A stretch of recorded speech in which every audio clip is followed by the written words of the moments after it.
You know how everyone is always telling you to follow your passion? Well, what happens when your passion starts following you?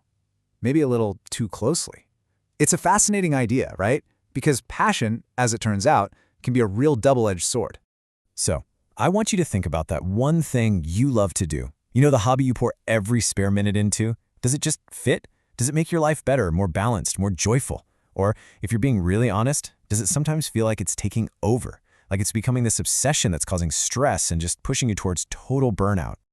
Yeah, it's a huge question. And to really get to the bottom of it, we're going to look at it through a really unique lens: the intense, super high commitment world of women's roller derby. I mean, if you want to see passion in its rawest form, this is definitely the place to look. And we're not just spitballing here. To really get what's going on with this whole passion paradox, we're going to dive deep into a specific scientific study that looked at this exact thing. So let's get into it. We're looking at a study from Zeke and Lee and their colleagues, and what they wanted to know was, how does our identity as an athlete, who we fundamentally believe we are, actually shape the kind of passion we end up developing? Okay, and for anyone who wants to go read the original paper, here is the full citation. The title is Roller Derby is My Passion, and you can find it in the journal Managing Sport and Leisure. This is the research we are going to unpack together. All right, so before we jump straight into what they found, we need to get on the same page with 3 key ideas that the researchers were working with. So let's quickly break down what they mean by identity, leisure, and passion. First up, athletic identity. Now, this is way more than just being good at a sport. Think of it like this. It's how much that label, athlete, becomes part of your personal blueprint. It's a core piece of how you see yourself, and it shapes everything. Okay, next up, we have serious leisure. And I love this term. It's basically a hobby on steroids. This isn't just, kicking back and relaxing. This is a dedicated, systematic pursuit. You need real skill, you need knowledge, and you've got to persevere. And yeah, roller derby, it's pretty much the poster child for serious leisure.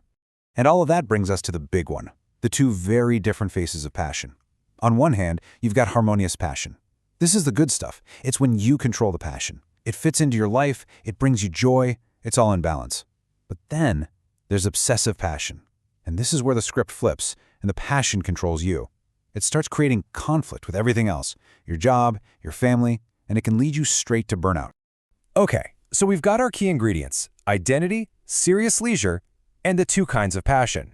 So what happened when the researchers actually surveyed 285 roller derby skaters? Let's get to the big reveal.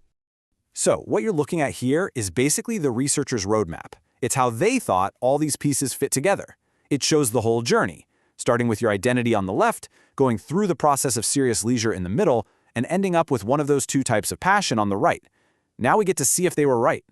And here's the first huge takeaway. And it's so simple, but really, really profound. It all starts with your identity. Who you believe you are as an athlete is the literal starting point. It's what sets you on the path toward either that healthy, harmonious passion or that draining, obsessive kind. Now this is where it gets really interesting, maybe even a little counterintuitive. What do you think the single strongest factor was? It's something the researchers call exclusivity. Now, you would think that making roller derby the absolute center of your universe would lead straight to obsessive passion, wouldn't you? Well, nope. The study found the exact opposite. When these skaters made the sport a core, central part of their lives, it was the biggest predictor of a healthy, harmonious passion. How wild is that? So, okay, how does that even work? How does your identity actually become passion? Well, it turns out it's not a straight shot. There's a critical bridge in the middle, and that bridge is serious leisure. All that training, the strategizing, pushing through the tough times, that's the engine that takes the raw material of your identity and forges it into real, tangible passion. Let's look a little closer at how that bridge actually works. Step 1, your social identity. That feeling that you truly belong to the roller derby community. That's what fuels you to really dive in deep.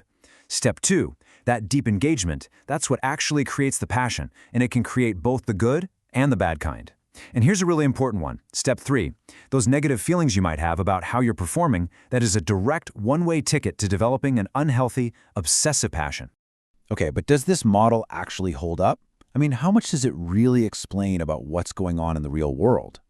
A lot, actually. The factors we just talked about, your identity, and how you engage in leisure, they explained a whopping 43% of the difference in harmonious passion among these skaters. And let me tell you, in social science, explaining almost half of why people feel a certain way about something, that is a huge deal. That is a massive piece of the puzzle. So that's the science. But the big question is, what does it all mean for you, for us? How can we take these lessons from the roller derby track and actually apply them to our own passions, whatever they might happen to be? All right, here is the playbook for nurturing a healthy passion, based on this research. First things first, find your people. Build a strong community because that social connection is everything. Second, shift your focus. Instead of just winning or losing, focus on personal growth and just getting better. That's how you build that healthy kind of centrality in your life. Third, it is okay to let your hobby be a big part of who you are. Go ahead and embrace it. And finally, you've got to be mindful. You have to know where that line is between dedication and an overcommitment that's just going to cause burnout. So let's bring it all back home. I want to leave you with a question to really think about. That thing you are so passionate about, what is truly driving it? Is it coming from a deep sense of who you are, the pure joy of getting better, and the community you are a part of? Or is it being pushed by a fear of messing up, by the constant pressure to perform? Because figuring that out, well, that could change absolutely everything.